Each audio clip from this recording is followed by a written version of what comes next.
We are in the same place, which we have been for the last week, but just never actually close enough. This time I was staying across the road. I've just done a quick tour of the town we're staying in, which is a nice town, but we've actually been able to link up and do this live, so no connection issues today, hopefully. Fingers crossed. But yeah, we're watching the time trial today, and honestly, Cyrus and I have both come to an accord that if we were ever going to have connection issues, this is the one to do it, because we both don't find time trials particularly interesting, which means that this recap is going to be very average, because I went out for Chinese barbecue with all our media crew here, and I don't think you tuned into too much of this either. I caught up on some sleep during the first half of the stage. Yeah. I've been watching it on my phone, but yeah, I hadn't been paying too much attention. And I also, one of my obligations here is that I've got to do an audio recording for a video highlights, which is in English, and funny enough, doesn't actually come out on any English channels. But anyway, I was having a look at social media, and the SBS crew was freaking out over Luke Plapp's times. So of course that got my attention. So the first rider that I saw come through was Plapp, and obviously that was a bit of a disappointing end, considering Plapp was first in the first checkpoint, first in the second checkpoint. I think from memory he even held first in the first checkpoint, even though Remco went on an absolute flyer today. I didn't see Affini's TT either, but he must have had an incredible one, and we'll come to that. I did actually see some of that one. Yeah. That was before I fell asleep. He was going quick enough to get me awake. Yeah. Okay. So yeah, then I was having a look, and I thought, oh shit, Remco's on the course really early, but it turns out that it's Ilan van Wilder, who his TT position looks exactly like Remco's. So I don't know whether Remco's taken him under his wing or something. But yeah, I think his time wasn't good, but his position looks a lot like Evenepoel, and I think that's kind of promising for him, although he is 25, so he should be getting a move on. Roglic had a bit of a shocker, although we'll come to shockers a bit later, and there are ones that are much worse than Roglic. Almeida at the start was not looking too good, but he ended up coming around. I got a report that the wind had increased slightly during the latter half of the time trial, meaning that Remco would have actually gone faster had that not happened. So that's a bit scary, but that also might explain why Poggy maybe didn't go as fast as we might have expected. Lipovic, surely, he had a pretty good TT, and so Lipovic surely is now the GC for Red Bull. It's hard to see Roglic holding that position when Lipovic is doing so well. Vauquelin absolutely flew through today's four. He must have picked up something about having the French people on his side or something, but yeah. It's his home region. Yeah, Normandy, yeah. It must have had an effect because he had a really good TT. Remco, the moment he came out the gate, he just looked like he had something to prove today. He was just flew down the ramp. I swear he was pedaling before he hit the tarmac, and he must have channeled his anger over the last couple of stages, and he was flying, and that ended up coming through with I think he was 33 seconds. 16 seconds up on Pogačar. Yeah, and I've got here 33.6 ahead of Affini when he crossed the line, which was amazing. Yeah. Almeida ended up with a pretty solid time. Vauquelin ended up catching his Minuteman, and at that point, I don't know whether it's a Minuteman or a 2-minute man. It was a minute and a half for most of the day, and I think they stretched it out later in the stage to give people on the side of the road a bit more time to cheer, I guess, and to stop them passing each other and getting that advantage. Yeah, so that means he's put a minute and a half at least into Enric Mas, which either suggests that Vauquelin had a cracker of a time trial or Mas had a terrible time trial. Speaking of terrible time trials, Jonas Vingegaard had a shocking TT, and he was your pick.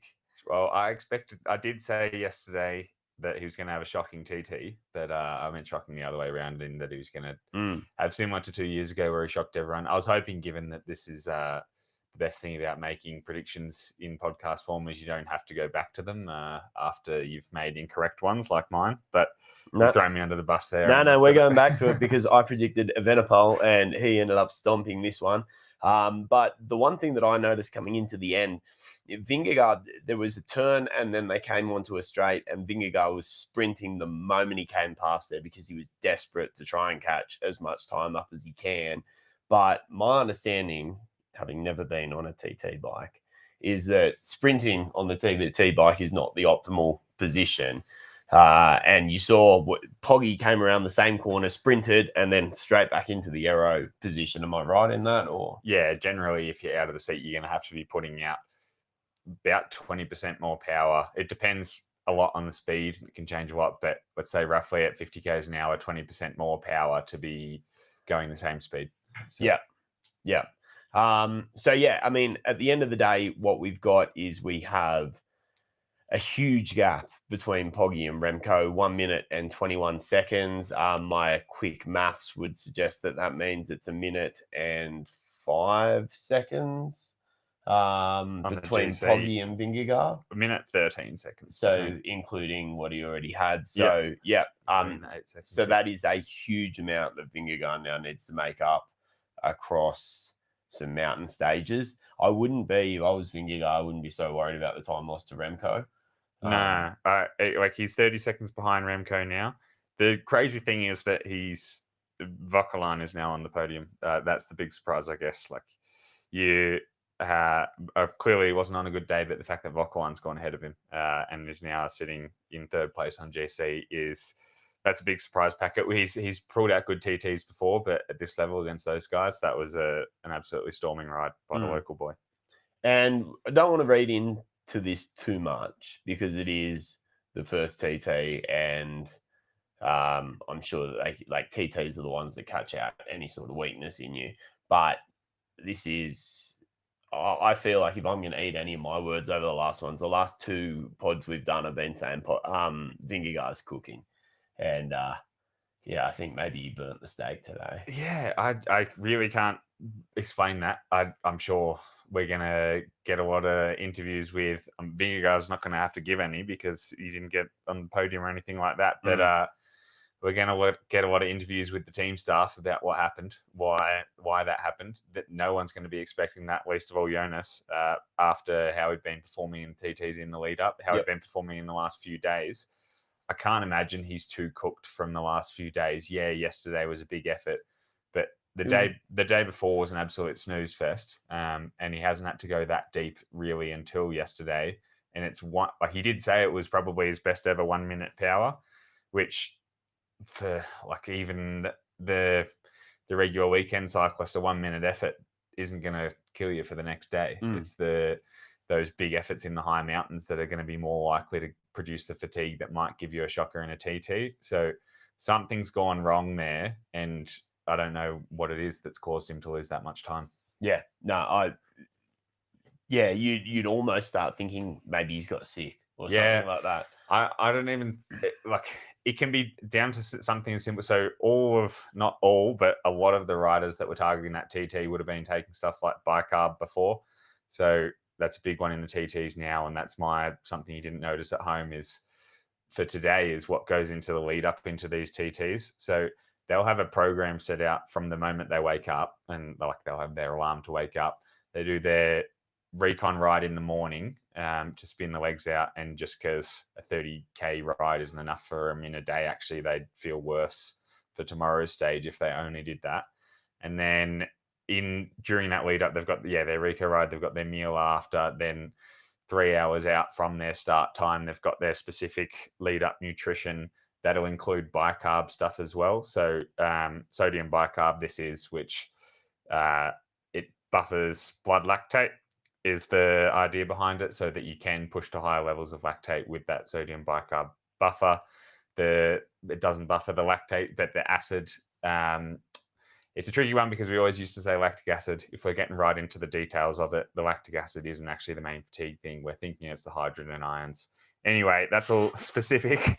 We're not a sports science podcast, but it could be down to something like bicarb. Like that makes guys I've seen guys in my team using it before, and one of the big downsides of bicarb, and plenty of people that I'm sure listening might have tried it before, makes you need to shit yourself. Yeah. So there's a chance that he has just done that before, started the TT with a bullet in the chamber ready to go, and then that it can be down to something as simple as that could be it. I have no idea what it is. It's complete speculation, but that's my best guess at this point. On my usual ride down and back the Northern Road, I've had to shit myself at about Luddenham, which is 20 k's to go, and I did my best 20k effort. So I don't know. I would be surprised if having to shit yourself, if you're turtle heading, you would think you'd be going faster. I don't know. Yeah. But yeah, look, it wasn't a good day. It wasn't a good day for him, and that's unfortunate because obviously, I think in yesterday's pod we were saying the closer these two are, the better the spectacle for us, and that's what made yesterday so fun to watch. And I would have really liked it to be the other way around. I wouldn't have liked to see Poggy have a shocker of a day, but just for Jonas to have an awesome one and Poggy have a minute to catch up in the rest of this week, because I can see him doing that with some bonus seconds on stages like what's to come, and then in the mountains as well, Poggy having to be the one attacking, because that's how we like watching him race, and that's just the way that they fit in. Now it is really going to be interesting though, because Vingegaard has to attack, and it's not something that he has done as much before. But I think that team will be strong enough to set him up to do that, and then it's going to be really interesting watching how they play that, because it is a big deficit to make up. Yeah, so speaking of the team, the next thing that we move on to is our domestique of the day. Now, it's a bit difficult to come up with a domestique on a stage where everyone is riding individually. But one thing that I really did notice, and this was backed up, the commentary on SBS, though sometimes can be a bit cringy, but for the most part, they're pretty spot on. And one thing that they identified that I found really interesting was that a lot of these guys are actually riding slower because they're domestiques. And one of the ones I thought, two riders from Visma Lease bike who didn't have as good a TTs as I think they could have done, Victor Campenaerts and Wout van Aert. And especially for Victor, you do kind of feel like this would have been a stage that would suit him. It's perfectly set up for his strength, and what he's former world hour record holder. It's just what he does is just goes out and rides really hard and really fast in a flat effort like that. The next time trial he's got no chance at, because it's up a hill. So this was a stage that he could have targeted. I don't think he's going to be able to beat Remco. He hasn't produced a TT to the level that what Remco did today. But the interesting one with that is the fact that Affini, who is another domestique on that team, Campenaerts is probably someone that could do similar to Affini in terms of finish on the podium. I don't know how that decision's made. That would be a really interesting one, whether that comes from the top and they say, Victor, you're not allowed to, Eduardo, you are, or whether it's Victor just being a good bloke and saying, I don't want to, I want to do it all for the team, and Eduardo going, I want to have a crack myself, or whether it's literally they roll down the start ramp and go, and Victor goes, I'm not on one, there's no point. And Eduardo goes, I actually feel amazing today. So it'd be really interesting with that, because I know one thing is that regardless of how hard you're going to go in the time trial, like guys will tank it and take it easy to save for the rest of the stage. They'll still do the whole preparation perfectly. Yeah.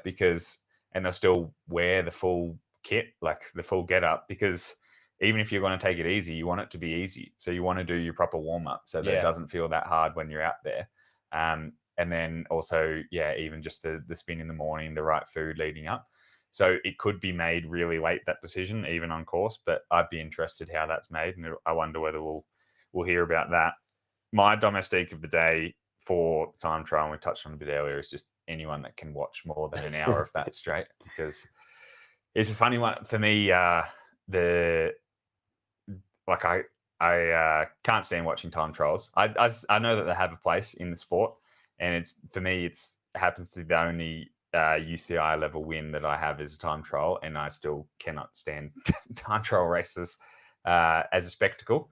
I just figure you may as well go and watch a triathlon if you want to watch people just going out and doing their own thing. But no, I do think it adds to the story of the tour, and I don't think we should scrap them because there are people that obviously like watching them. There's the numbers geeks as well that love them. There's the time trial freaks that love racing time trials and hence love watching them. But it just sets up the story of the tour, and we're in it for the stories. So this is setting up that story of all of a sudden we're all shocked that Vingegaard's not going as well as he is, as we thought he was maybe. And we wouldn't have found that out with a different stage, I think. Yeah, well, I think like you said before we went live, you said you don't have your mates around you, and maybe this is an indication. You know, we've been looking at how Vingegaard's been going in the last couple, but that's when he's protected by probably the second best team, arguably for some elements the best team in the tour, and now he's out there by himself for what was it, 30 something Ks. Yeah, 33 Ks. And 37.5 minutes for him. And so he's not been able to deliver there. And maybe even the reason that Affini was given a leash is potentially they knew that Vingegaard wasn't going to be up to scratch. So I don't know. Yeah, I don't think so. I think my rationale behind the Affini one is that he, in theory, isn't going to be needed as much tomorrow. So tomorrow we've got a sprint stage, and we'll do the preview in a bit. But I think, he's not going to take too much out of him, I think, is the idea. Whereas if it was a mountain stage tomorrow where he was going to be needed to drill a valley road to then be able to light it up, then I think it'd be a bit of a different story.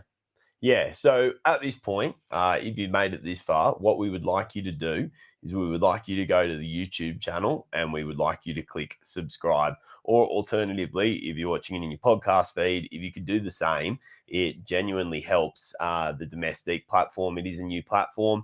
It is one that we both think is really good. That's why we're working with it. And we would like to see it grow, and we would like to get opportunities to continue doing things like this because it's fun. It is fun. And so if you would like us to keep doing that, do us a favor and jump over and do that. That would be outstanding. Thank you.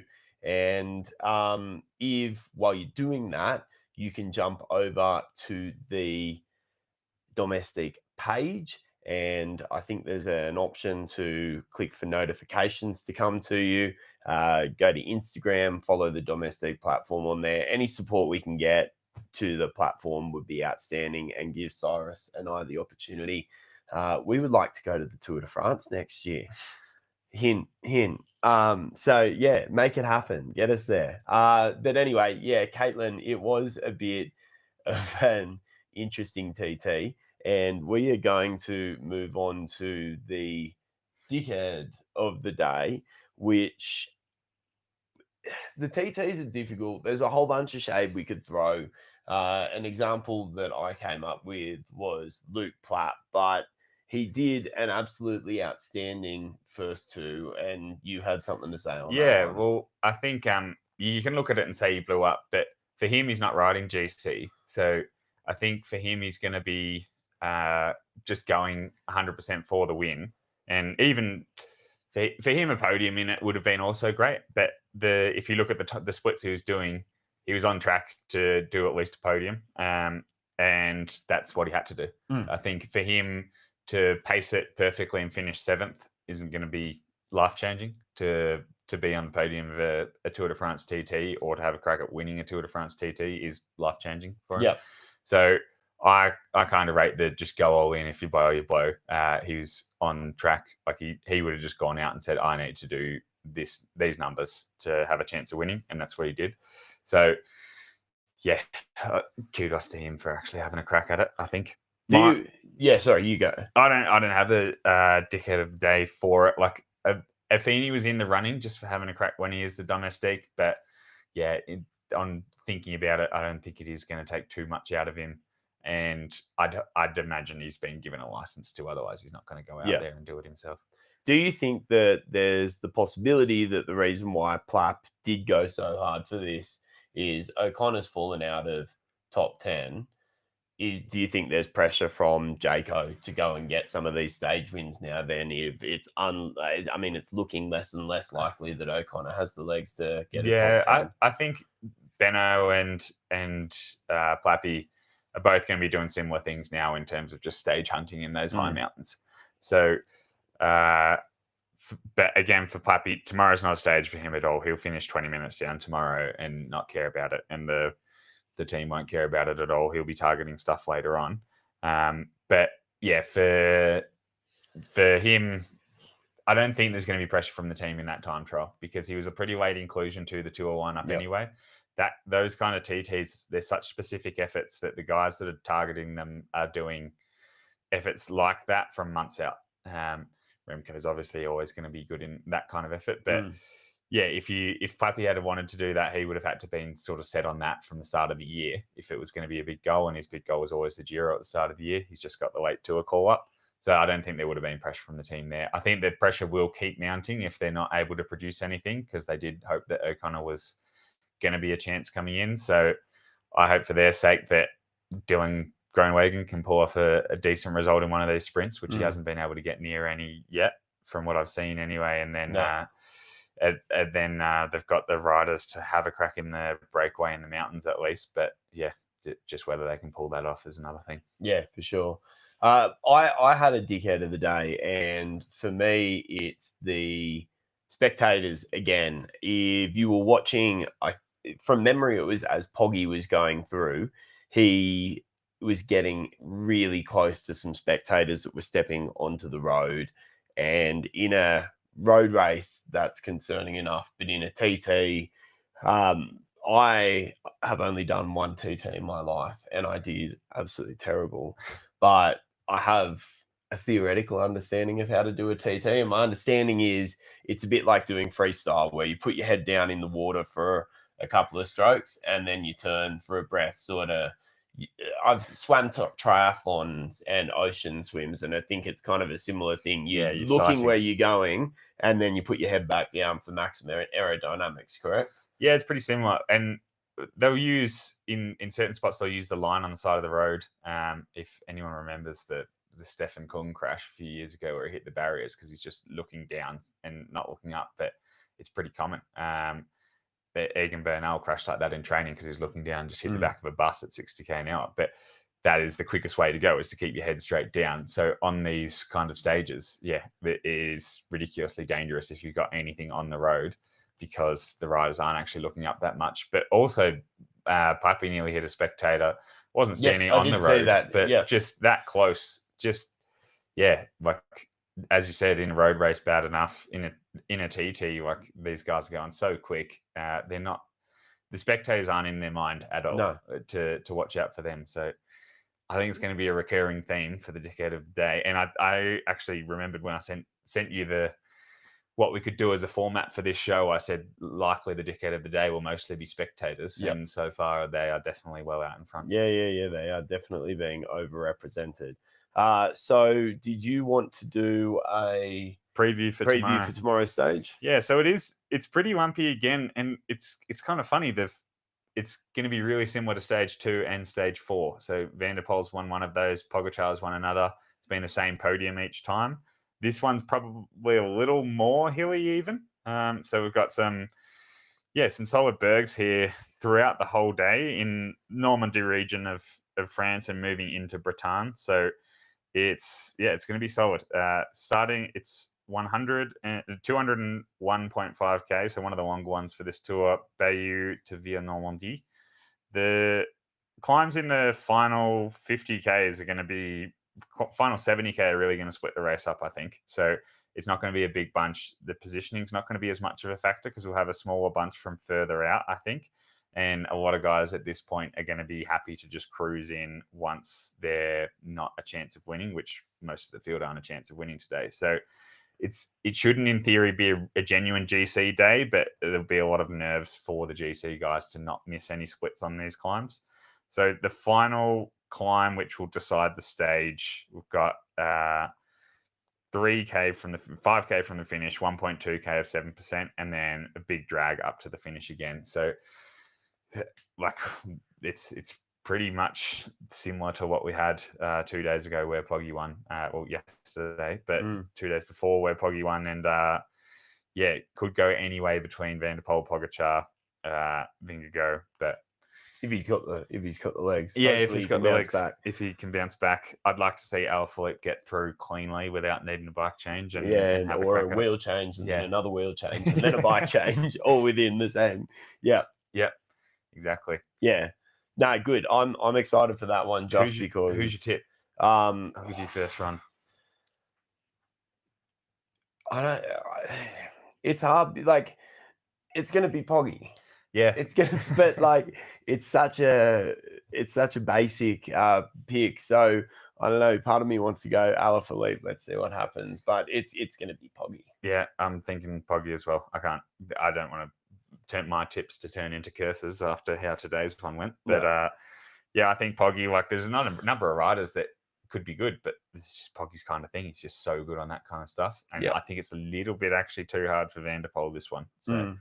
I think, if Van der Poel's still there, it could be similar to the other day where he just doesn't have that sprint left in him. Yeah. All right. Well, before we go, we'll do a quick recap of the Giro d'Italia. So we're on stage 4 for the women's, and this one was taken by someone who... One of our own. Yeah. And just a straight up legend. This was taken by Sarah Gigante, and if you've been following her this year... She has had a woeful start to the season with having to go under surgery. Yeah, at the end of last year, she had surgery, iliac artery. Noticeably, Fabio Jakobsen's just been talking about it in the media the last few days. Plenty of riders in the past have had it. Amanda Spratt. Now I'm going to blank on it, all the rest of them. But if you... it's a really common one in cyclists from being in that aerodynamic position, kinked artery. So she had that surgery. It takes a long time to come back from because you've got no blood flow to your leg for quite a while, or you can't have any blood flow to your leg. So it means you can't train, you can't even walk much. And she's someone that loves to train, but awesome to see her bounce back. Was it Bling? Bling had something recently, but it wasn't an iliac artery, was it? No, I don't think Bling had that one. There was also someone from... Jaco recently, but I can't remember now. No. So anyway, amazing to see her. And the cool thing about it, so she's got the QOM on Wollonga, and she's a demon as a climber. And she'd been saying that she'd been feeling this for a while, and that she wasn't able to put out her best power, and that she was constantly in pain. And she's now had this surgery, and she's come back, and in her first race back, or first major race back, she's gone and clocked a stage win emphatically. And I think, she's only going to get better and better. It's really exciting. Definitely. And I think there's a good chance Sarah's listening to this because she is an avid podcast listener. I don't know how she must listen to him in her sleep. But awesome to see her. She should be able to take some confidence from that. I hope it helps her turn into a GC rider all the time, because she seems to be someone that's always around the mark, but struggling to put together the whole GC stuff. Sarah, if you are listening, we just need you to work on your descending so that you're at, today was the perfect stage for her. Not too many descents and then one really long climb at the end. So it shows that she is one of the best climbers, probably top 3 best climbers in the world, genuinely, if you start at the bottom of the hill and finish at the top. So we just need her to be able to get down the hill and stay with the bunch and then still be able to finish it off after that. Hit up Remco and say, mate, let's get a mountain bike coach and let's learn how to do some descending. So after Gigante was Longo Borghini, Marlon Reusser again. And then another one, Amanda Spratt, I think, came 11th on this. So there's another iliac artery. Yeah. And someone who I've had a chat with recently, who is another all-round nice person, Urska Zigart's 10th. And I think she should take a lot of confidence from that. So the GC at the moment is Marlon Reusser. She is 16 seconds ahead of Longo Borghini. And then Sarah Gigante is 3rd on GC with 34 seconds. So, awesome racing going on there. Definitely recommend that you go and check that out if you're interested. And with that, Tour of Qinghai. Qinghai today, another bunch sprint today.